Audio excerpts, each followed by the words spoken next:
महंगाई का मसला नहीं है आमिर साहब, अगर ये हुकूमत खत्म करने देते खान साहब को 2/3 भी ले लेनी थी लीग उस वक्त तो देखे ना, ये आप एट बार की बात कर रहे हैं। मेरा मतलब है तो ले डूबा इनकी सियासत को, वोट को ना इज्जत मिली, ना कोई बयानिया था बेचने को सर, ना कुछ दिखाने को कारकर्दगी थी। आप 97 में ले जाते हैं बार बार। आपने ऐसे वक्त में हुकूमत ले ली जिसका जवाब ही नहीं है, जवाब भी नहीं है ना। मैं कब उसको डिफेंड करने के लिए कह रहा हूँ। ऊपर से डॉक्टर साहब ने आके माशाल्लाह शुरू कर दिया कि जनाब डॉलर जो है मेरे चढ़ने से और मेरे जहाज पे उतरने से गिर गया। ये तकब्बुर की बात है। फिर बन रहे हैं आपकी खबर है। इस वक्त दो चीजें अहम हैं, हाँ। एक इंफॉर्मेशन मिनिस्ट्री और एक फाइनेंस मिनिस्ट्री। तो इंफॉर्मेशन मिनिस्ट्री में मरियम औरंगजेब आती है, वहां जा रही हैं या यहां आ रही हैं। इधर तो वो शहबाज शरीफ के साथ नंबर 1 पे खड़ी हैं। पार्टी के अंदर इंट्रीग होती है उनके यहां भी 3-4 लोग लगे हुए हैं। वो लेना चाह रहे हैं। पूरी मीडिया पॉलिसी का सत्यानाश कर दिया, बयानियां उड़ा के रख दिया, वो अभी भी साथ खड़ी। ये इशू है आपका ख्याल है कि जिन लोगों ने आपको इस लहर में पहुंचाया है, मरियम बीबी जो लोगों के फवाद चौधरी बैठे थे, शिबली फराद बैठे थे, फिरदौस आशिक कवान बैठी थी, किसकी मीडिया स्ट्रेटेजी थी? ये लक और बैड लक साथ साथ चल रही होती है। ये नहीं हुआ करता जब आप वर्स्ट हालात में खड़े हो जाते हैं अपनी पार्टी के साथ। शिबली हमेशा एक्सेसिबल होते थे, मरियम औरंगजेब साहब तो एक्सेसिबल नहीं है उनके ऊपर है, मगर ये जवाब उन्हें देना है कि वो कैसे आगे हो सकती हैं।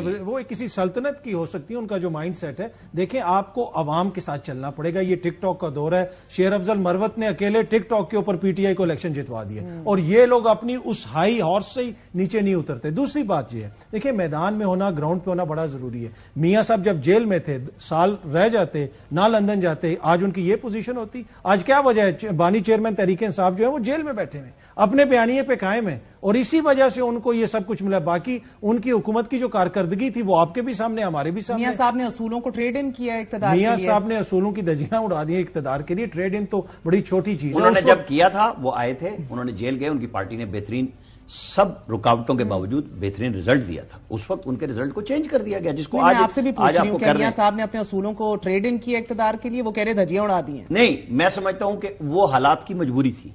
उन्होंने, मैं बार बार कह रहा हूं कि जब उनको भिजवाया गया वो गए नहीं। असूल हालात के साथ तब्दील होते हैं। नहीं, मजबूरी असूल किस चीज के? जब आपने एक तय कर लिया है कि जी एक शख्स को रहने नहीं देना, जो मर्जी हो जाए, कानून है नहीं है, आपने उसे जेल में रखना, आप किस चीज की असूल की अंदर है कि वो कहता है कौन से असूल की पाकिस्तानी डायस्पोरा को, पाकिस्तानी डायस्पोरा को कहता है मैं जनाब जाके नहीं कि एसी उतरवा दूंगा।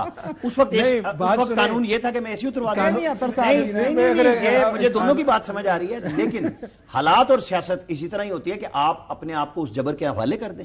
फ्लेक्सिबिलिटी, लचक दिखाएं। उन्होंने पहले 99 में भी की ना, तभी हुई कि सियासत में आप खड़े होते हैं। आज वर्स्ट पोजीशन बन गई कि आप बिल्कुल जीत रहे थे, आप बीच में फंस गए। अब इनका इम्तिहान इसके अंदर आपने महंगाई का आंसर दिया। इसमें कहीं ना कहीं ये लचक, जिसको आप लचक कह रहे हैं और वो असूल की धज्जियां कह रहे हैं, कहीं ना कहीं इस डिसमल परफॉर्मेंस 2024 के इलेक्शन में कहीं ना कहीं ये आंसर नहीं, मैं नहीं समझता। वो महंगाई है, 16 महीने की महंगाई। वोटर ही नहीं निकला ना उनका। महंगाई ने उनको मायूस कर दिया। देखिए, महंगाई, क्योंकि लोगों को जिस तरह नवाज शरीफ के साथ उम्मीद थी, जब शहबाज शरीफ आए तो लोगों के जहन में था, और फिर डार साहब ने जिस तरीके से बड़क सड़क लगा के, वोटर इस पे भी मायूस होगा कि कहा था कि चौथी बार नवाज दो, नवाज शरीफ आएंगे। मेरा ख्याल है कि उसका आपको पता है सोशल मीडिया पे किस तरह लोगों ने नवाज शरीफ की तरफ से जब अनाउंसमेंट आई है, उनके लोगों की तरफ से सोशल मीडिया पे आया कि वो नवाज शरीफ के अलावा किसी को नहीं देखना चाह रहे थे।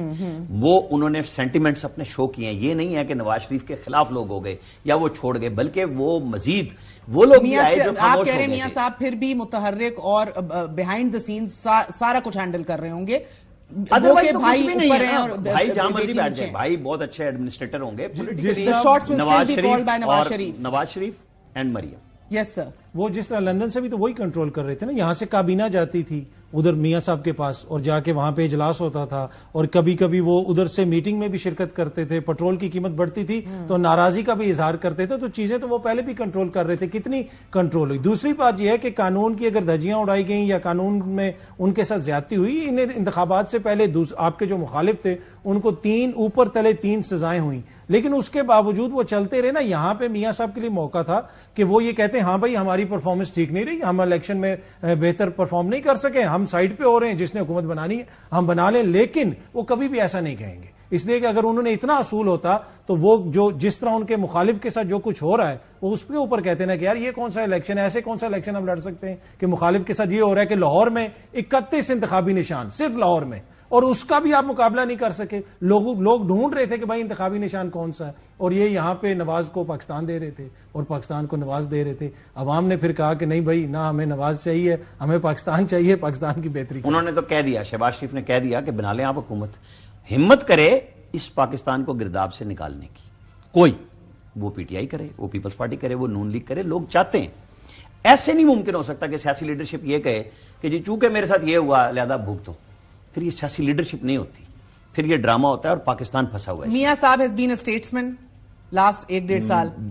میرا خیال ہے کہ نواز شریف کا اگلا امتحان اس اسٹیٹمنٹ شپ کو چھوڑ کے اب آ رہا ہے جس میں گورنمنٹ ان کی بیٹی کو مل رہی ہے پنجاب میں, اور بھائی بنانے جا رہا ہے وزیر اعظم کا. اگر وہ بن رہا ہے سب سے بڑا اتنا مجبور اسٹیک پہ وہی ہے اور کوئی بھی نہیں. اسی کا امتحان ہے, نہ شہباز شریف کا امتحان ہے.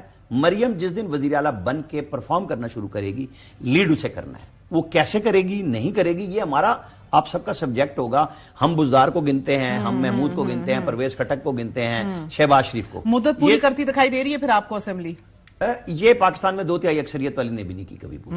مطلب, اور اب یہ جو نیا فینومینا آیا اس میں وزیر اعظم نہیں ٹائم پورا کر رہا ہوتا, ٹھیک ہے, اسمبلیاں پوری کر رہی ہیں. جب 2002 سے جو ماڈل چلا ہے اس میں وزیر اعظم نہیں رہتے, اسمبلیاں رہتی ہیں. اب ہم دیکھتے ہیں یہاں اسمبلیاں جو توڑی تھی. فارورڈ ہے میاں صاحب کا جناب, مریم صاحبہ کو آگے دے کر ان کی ادھر لیگسی ختم ہو کے انہیں اپنی جانشین کو آگے کر دیا ہے کہ اب آپ پرفارم کریں اور ہمارا ٹوٹا ہوا ووٹ اور مقبولیت جو ہے اس کو بحال کروائیں. ٹھیک ہے, نہیں مجھے نہیں لگتا ٹو بی آنیسٹ, اگر امتحان ہے تو وہ پاکستان کی عوام کا امتحان ہے, اور انہوں نے ان کو ریجیکٹ کیا ہے. جس کو عوام مسترد کرے وہ کیسے حکمرانی کر کے وہاں پہ کوئی بہتری لا سکتے ہیں. تو مسئلہ یہ کہ کیا ان کے پاس مینڈیٹ ہے, بنیادی سی چیز ہے نا. آپ نے پہلے مینڈیٹ سیکیور کرنا تھا, آپ وہ نہیں کر سکے. آپ پنجاب کے اندر بھی نہیں کر سکے. مائنڈ یو کہ یہاں پہ جس طرح انتخاب ہوا یہ صرف ووٹوں کی بات اور نشستوں کی بات نہیں ہے, اس سے پہلے آپ کے مخالف کے ہاتھ پاؤں باندھ دیے گئے, نہ جلسہ نہ انتخابی نشان, اور اس کے باوجود اگر آپ کی یہ پرفارمنس ہے, امیجن اگر ان کے پاس بلے کا نشان ہوتا یا وہ کمپین کر سکتے تو پھر ان کے ساتھ کیا ہونا تھا. تو میرے خیال میں اس وقت عوام نے ان کو مینڈیٹ نہیں دیا. جس کو عوام نے مینڈیٹ نہیں دیا, جو زبردستی آ رہا ہے,